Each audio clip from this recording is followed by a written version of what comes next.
देखिए, कहते हैं कि कहीं पर भी पैसे अगर आप इन्वेस्टमेंट कर रहे हैं तो इन्वेस्टमेंट करना बहुत ही अच्छी बात है और बहुत ही अच्छी हैबिट है।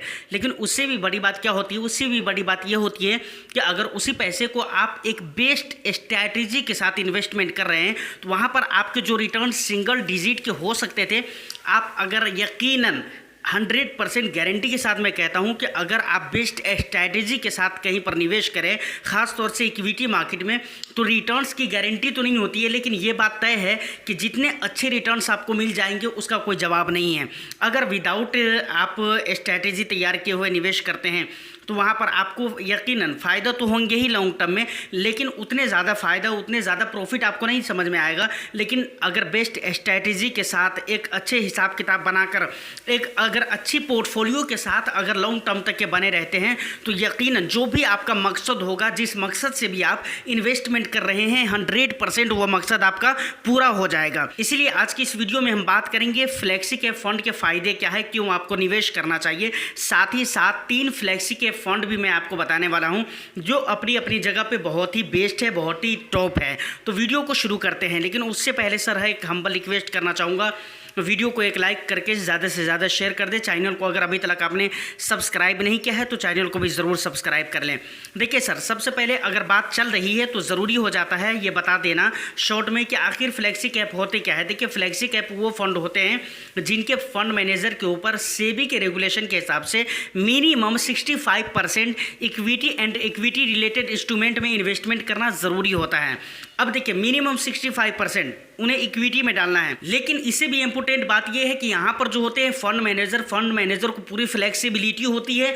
वो जब चाहे, जहाँ पर चाहे, मतलब जिस मार्केट कैप में चाहे, जितने पैसे निवेश करना चाहें वो निवेश कर सकते हैं। तो ये एक फ्लेक्सी कैप फंड का बहुत बड़ा प्लस पॉइंट हो जाता है और यही वो स्ट्रैटेजी है, यही वो बात है, यही वो खासियत है जिसकी वजह से फ्लेक्सी कैप फंड आपके पोर्टफोलियो में 4 चांद लगाता है। जी हाँ, क्योंकि फंड मैनेजर, हर फंड मैनेजर, चाहे वो कोई भी फंड मैनेजर हो भाई, उनकी रियलिटी का सवाल होता है, उनकी लाइफ का, उनके एक्सपीरियंस, उनके तजर्बे और उनके काम करने के तरीके के ऊपर सवाल होता है अगर वो बेस्ट रिटर्न्स गेन नहीं कर पाते हैं तो। इसीलिए हर फंड का फंड मैनेजर यही कोशिश करता है कि भाई वो अपने कार्यकाल में जितना बढ़िया रिटर्न्स हो सके बनाकर अपने इन्वेस्टर्स को दे, क्योंकि ये रिकॉर्ड उन्हें आगे भी काम आता है और उनके जीवन में बार बार ये काम आता रहता है। तो इसलिए हर फंड मैनेजर ये चाहता ही है। अब कोई भी फंड मैनेजर ये नहीं चाहेगा कि कहीं पर अगर किसी मार्केट, मानकर चलिए लार्ज कैप में हम पैसे निवेश कर दिए, अब लार्ज कैप की कंडीशन अच्छी नहीं है, स्मॉल कैप में हमने पैसे निवेश कर दिया,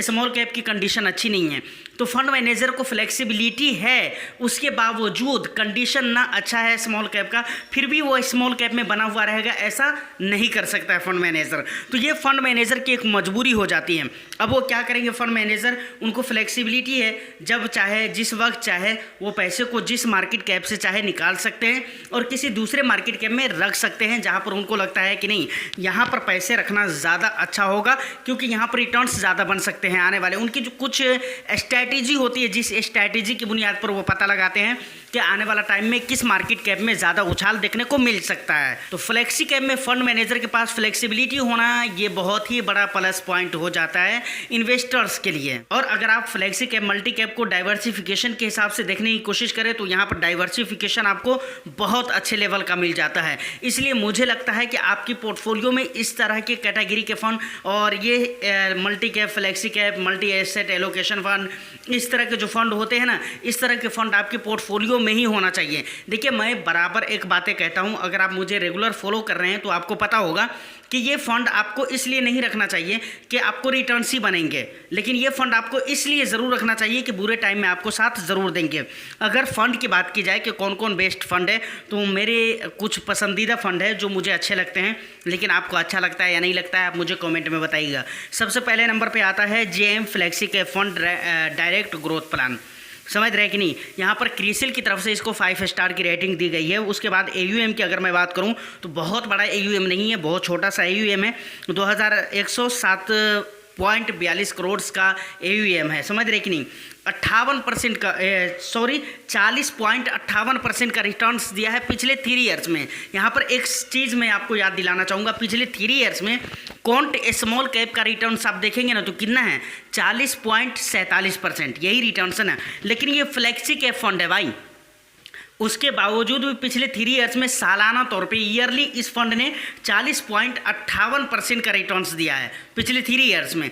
तो ये एक बहुत अच्छी बात है जो कि मुझे भी अच्छी लगी है, शायद आपको भी अच्छी लगेगी। अब दूसरे नंबर पे आ जाता है क्वांट फ्लेक्सी कैप फंड। देखिए इस फंड के अगर रिटर्न्स की बात करें तो पिछले 3 ईयर्स में 36.45% का रिटर्न्स दिया है, जो कि मुझे लगता है बहुत अच्छा है। AUM की बात करें तो 6,272 करोड़ का AUM साइज यहाँ पर मिल जाता है। एक्सपेंस की बात करें तो 0.59% एक्सपेंस रेशियो यहाँ पर देखने को मिल जाता है।